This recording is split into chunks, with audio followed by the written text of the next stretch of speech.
Welcome to Corner House Studios. Hope everyone's doing fine. Today I have with me the man behind Attic Audio, Luke Galea. Hi everyone, hope you're well. So, the reason why I have Luke with me today is because we have embarked on a quest. Yes, we are going to build, more so assemble, the pedal board for Rob Chapman. Rob has, for those who have been following his channel, has been recently living here in Malta, and he had some pedals shipped over from his warehouse in the UK. He has also bought a few pedals from a local store, Play Vintage, over here in Malta, in Nashar, and we were discussing about merging both of the pedals that came both from the UK and locally into one board. He actually bought this board we have right here in front of us from Play Vintage as well, and we're going to get to building the board for him. What do you say? Tlana? Tlana.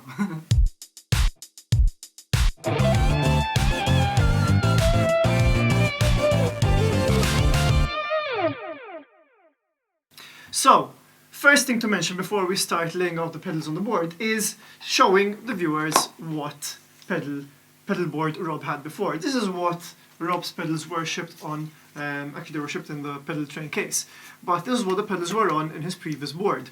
Very nice, lightweight and compact. It's the Pedal Train Metro 24, and it had a Pedal Train spark tightly secured, screwed in the bottom. What it had that could be improved was basically the gaffer tape underneath, which was used to hold the cables underneath.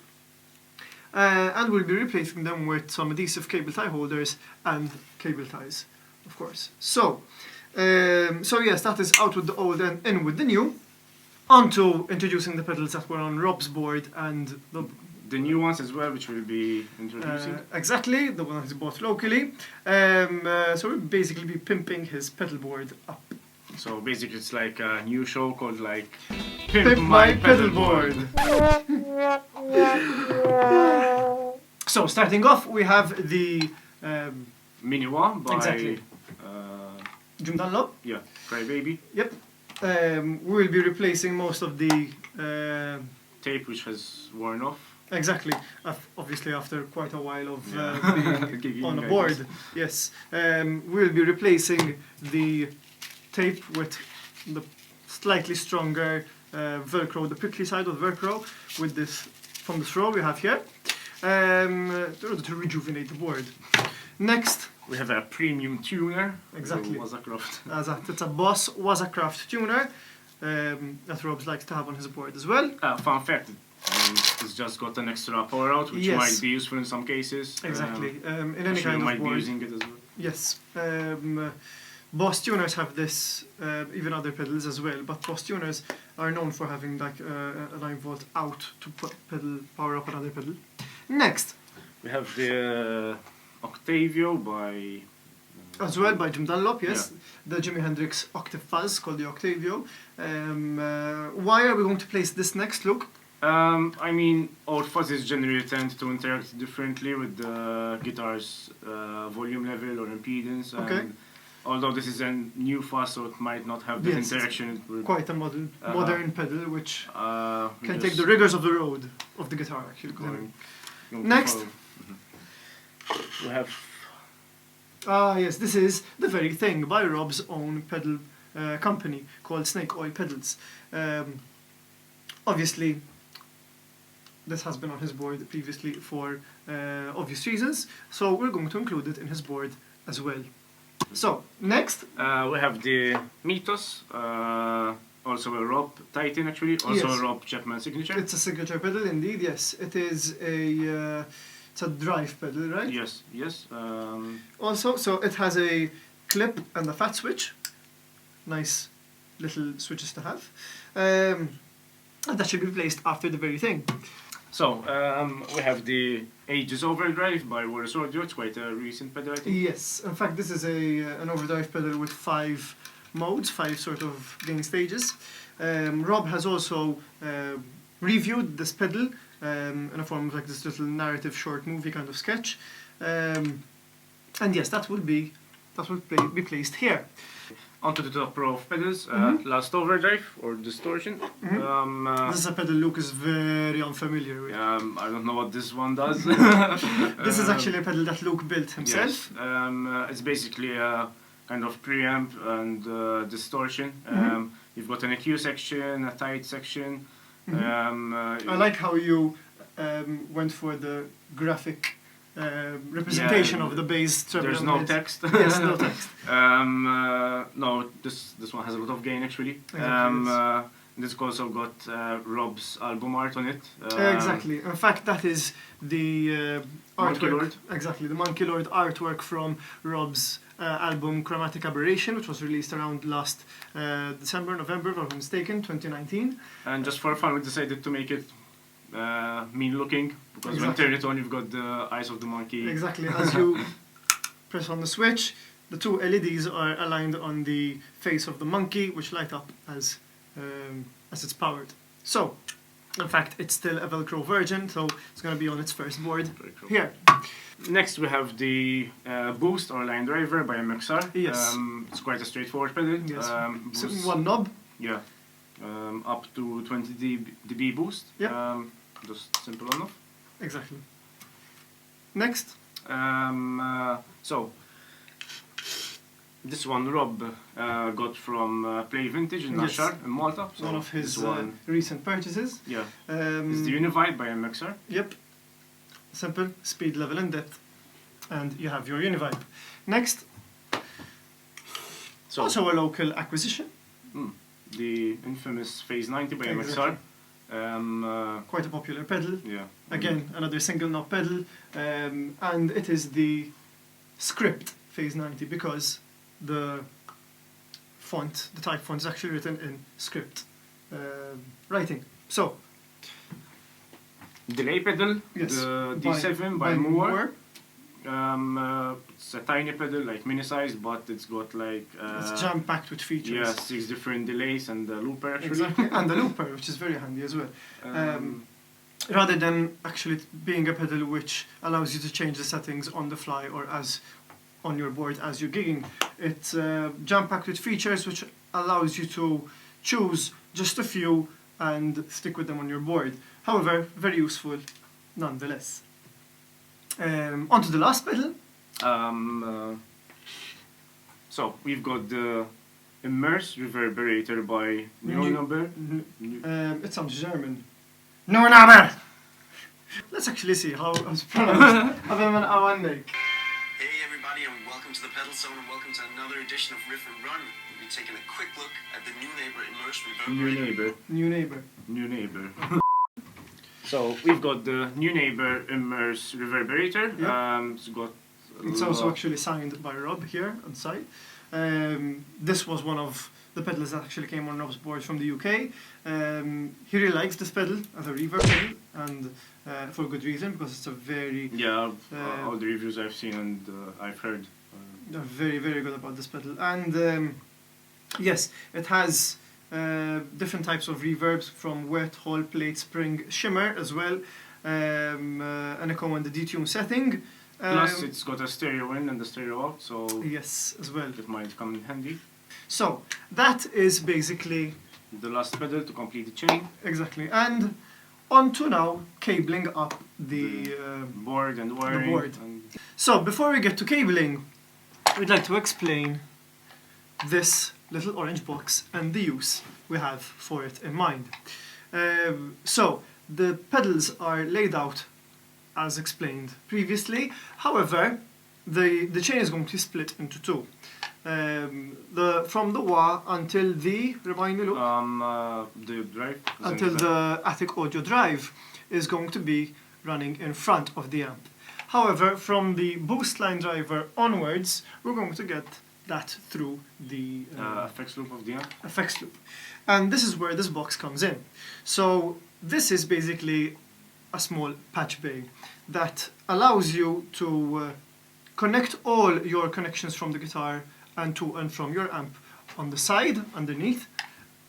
This basically was started its life as a Hammond 1590 BB pedal enclosure, and Luke Luke had neatly placed all the connectors inside the box, soldered them, and now it looks like this, as you see here.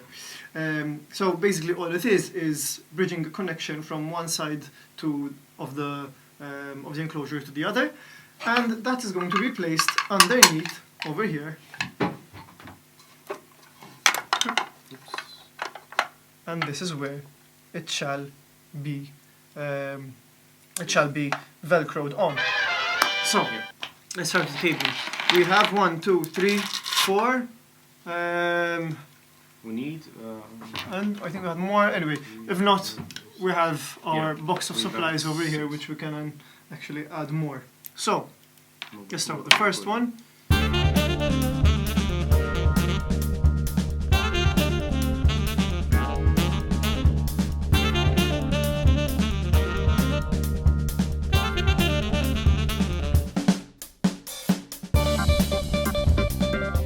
Now we have wired most of the pedal board, however we've left out a couple of connections which we reserved for the patch bay. The guitar basically goes in the guitar in on the side, and out of the front in is connected into the wah, because that is the input of the first pedal in front of the amplifier. And the output of the last pedal in front of the amplifier goes into the front out, which then goes into the amp in. And, exactly. You have the jack going to feeding the input of your amplifier. The rest go into loop in is the input of your first pedal going into the loop, which is the boost line driver. Personally, this is all a matter of preference, because we were talking off camera about this. The reason why I placed the boost line driver for this particular build is because the boost can actually serve as a volume boost for the overall volume, even when you're using the distortion channel of your amp, which is basically boosting the power amp section of your amp as well. Some people like it in front as well because it adds like a particular tone to your sound. It's a different taste, I think. Pushing the preamp is going to react differently to... Exactly, each amp reacts differently and might break up even quicker. However, there's no blanket statement, no rule whatsoever. You can experiment and see what sounds best to your ears. So, the last two connections are the stereo out from the from Nuenaber. Yeah, the stereo reverb. And, exactly. It has a mono input, however, which we're using input 1 from the 2, because you can also wire the input in stereo. Yeah, however, in this case, stereo input, but we're using it as a mono. Exactly. So the output is in stereo will be fed into the loop out left and loop out right connections from underneath on the patch bay. Eventually, these can be plugged in both to either 2 amps or an amp and another power section powered to a cab. Any kind of setup you have that involves 2 power amp sections. Also, that's important to mention, this enables you to run all your pedals in front of the amp should you wish as well. Because it's easier to just grab the section which is in the FX loop and for example we can easily patch the front out into the loop in. Exactly, and then another patch cable. And yes, and then if we want from the loop out we can go into the amplifier. So basically carry a small cable like so, loop in to loop out, and you've got all your pedals in front of the amp. Make sure that when you're using pancake plugs they're not too close to each other, otherwise they won't make a connection. But basically other cables such as these ordinary nitric ones would fit perfectly. It's good that we demonstrated this. Yeah. Now we got to know. So, on to fixing the patch bay and wiring it up. We're going to be using the Thomann Pedal Port 8 as mentioned earlier. We've already pre-cut a few strips over here, and we're going to grab the side which will be shown on the outer side of the board, and we're going to place the first strip over here. Okay, now obviously this part we need to place like so, and if you kindly give me a hand with lifting this, just from that side, and you lift upwards. Perfect. Now little bit lower. Let's see if this camera, oh perfect, it's in front. We're going to place it here, and we're going to press firmly, exactly until you hear that sound which it makes, which eventually makes it go together.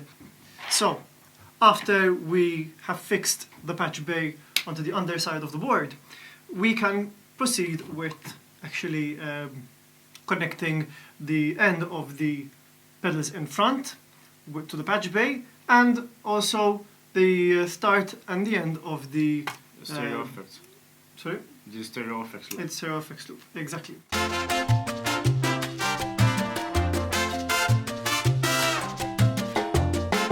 So now we have the board flipped over in order for us to navigate through the underside of the pedal board, and next is fixing up the power supply, the fuel tank chameleon. Where shall we be placing it, Luke? We're going to be placing it slightly over here. Off-centric? Yes. Off-center? Because this pedal board in particular has got two circular holes, and Exactly. we can easily pass a right angle power cable, Exactly. and then plug it into the IEC port of the... Exactly. So we're going to cut the cut the tape, yes. So it's going to be fixed actually as Luke placed it before, with the DC sockets fixing outwards. Obviously the side has no DC socket, so it won't matter if we're actually blocking the spot with the board itself. And yes.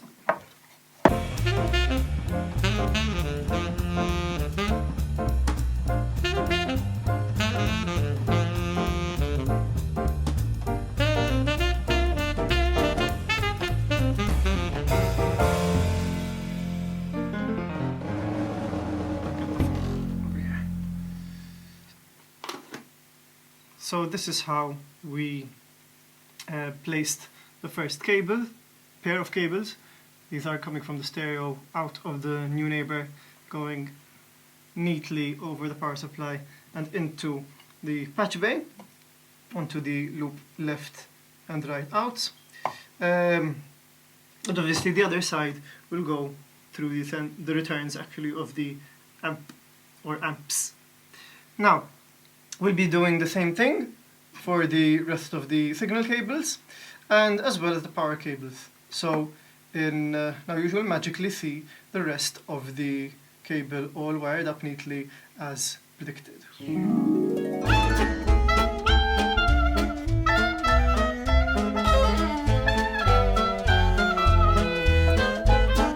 Okay, so quick note, we finished the cabling and cable tying, if that's a verb, for the signal between one pedals and the patch bay. Now we're going to go for the power cables, the DC plugs. So we're going to use the DC out from the tuner to power up the wah. So basically to make use of that and actually have one pedal out of the way. Then we're going to daisy chain the overdrives and distortions. Exactly, since overdrives consume little current. We can afford to daisy chain them together onto one of the outputs from the fuel tank, and the rest we're going to make use of the outs as much as we can from the fuel tank. Time lapse of power, go!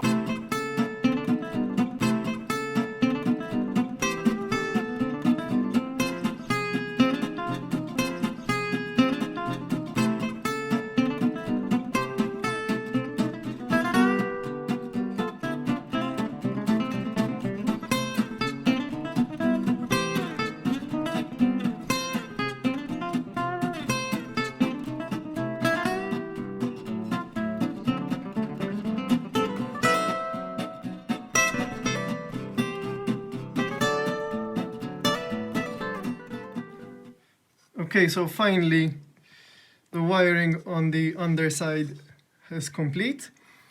As you can see, we have passed all the signal cables with black cable tie adhesive holders and the power plugs with white cable tie adhesive holders, all neatly patched over and under each other which all terminate to the fuel tank power supply. Everything also terminates at the patch bay. With the output. Exactly. On this side, you can see clearly labeled where you should put in your guitar, where your amp input should go, your send and your return in stereo if needs be. And of course, on the other side, you have also clearly labeled where your output or inputs of your pedals through the respective chain should go. So, what's left, Luke? Power it up and have fun, I guess. Exactly, and see if everything works. So, okay.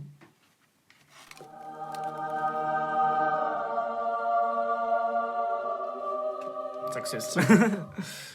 Tuner, fuzz. Fuzz was off, now it's on. Yeah, everything. Yep. Titan. Aegis. Attic drive.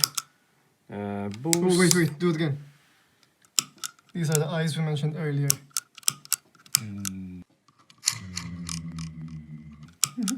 Okay. Uni-Vibe.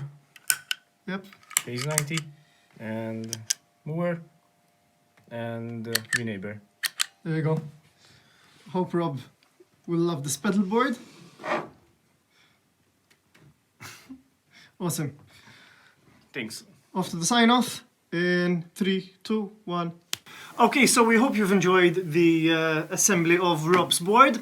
If you'd like to see any more pedal board building on the channel, make sure to leave a comment. Also, make sure to leave a comment if you think we should have done any step of the process differently, if you have any better ways how to maybe cable up the things, preference on pedal orders, we'd love to hear from you. So, also make sure to show some love on Luke's page, Attic Audio, on Instagram, which is at @attic_audio. Also make sure to follow my page on Instagram at Greg, Luke and Corner House Studios as well. Until then, make sure to stay safe and take care.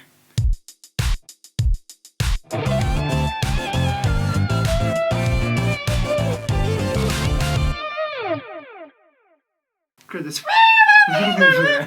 Okay, mela. Mela meċ darba. Sounds like a pimp my pedal board.